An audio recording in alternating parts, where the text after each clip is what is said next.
भारतीय chief of defence staff का helicopter crash होने के नतीजे में भारतीय चीफ ऑफ डिफेंस स्टाफ और उनकी अहलिया इस दुनिया से रुखसत हो गए। लेकिन इसके बाद ताहाल भारतीय हुकाम की जानिब से इस हादसे का इल्ज़ाम पाकिस्तान पर तो आयद नहीं किया गया, लेकिन इस हादसे ने इनकी अपनी ज़ाती जंग को वाज़े तौर पर दुनिया के सामने अयां कर दिया है। भारतीय chief of defence staff general Bipin Rawat के हेलीकॉप्टर के हादसे के बाद सोशल मीडिया पर और रिवायती मीडिया पर ऐसी खबरें सामने आना शुरू हुई जिसने भारतीय हुकाम की आपसी जंग को वाज़े तौर पर दुनिया के सामने अयां कर दिया है। ट्विटर सार्फिन की जानिब से एक ऐसा ख़त शेयर किया जा रहा है जिसमें बताया जा रहा है कि भारतीय डिफेंस मिनिस्टर की जानिब से जनरल बिपिन रावत की एक रिपोर्ट नरेंद्र मोदी को भिजवाई गई थी, जिसमें वाज़े तौर पर भारतीय chief of army staff Manoj Naravane और दीगर हुकाम को इसका जिम्मेदार ठहराया गया था, जिसमें अजीत डोवल का नाम भी सामने आ रहा था। इस रिपोर्ट में वाज़े तौर पर यह बताया गया था कि चीन के साथ होने वाली लड़ाई में और ख़ास तौर पर गुलवान में, जहां पर भारतीय फौजियों को न सिर्फ शिकस्त का सामना करना पड़ा बल्कि भारतीय फौजियों को अपनी जान से भी हाथ धोना पड़ा और इसकी जिम्मेदारी अजीत डोवल और आर्मी चीफ मनोज नरवाने पर आयद होती है, जिस पर फौरी तौर पर इन्हें इनके ओहदे से बरतरफ कर दिया जाए।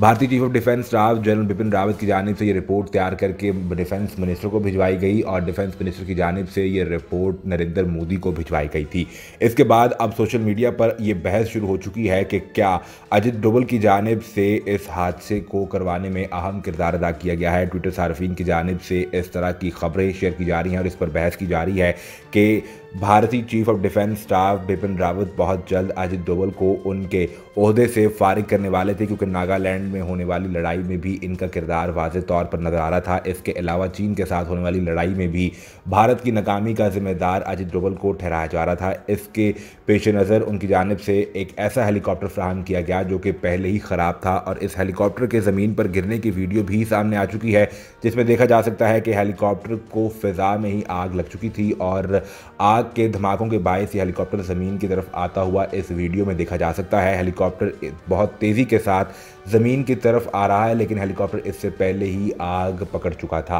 लिहाजा हेलीकॉप्टर के टकराने और हादसा रुनमा होने से पहले ही हेलीकॉप्टर में आग लग चुकी थी। ऐसे में ये बहुत मुश्किल था कि हेलीकॉप्टर पर मौजूद अफराद बच पाते। याद रहे कि हेलीकॉप्टर पर क्रू मेंबर समेत भारतीय chief of defence staff general Bipin Rawat, उनकी अहलिया और इसके अलावा दीगर 9 अफराद भी मौजूद थे। जनरल बिपिन रावत और उनकी अहलिया समेत दीगर 9 अफराद भी इस हादसे में हलाक हो गए।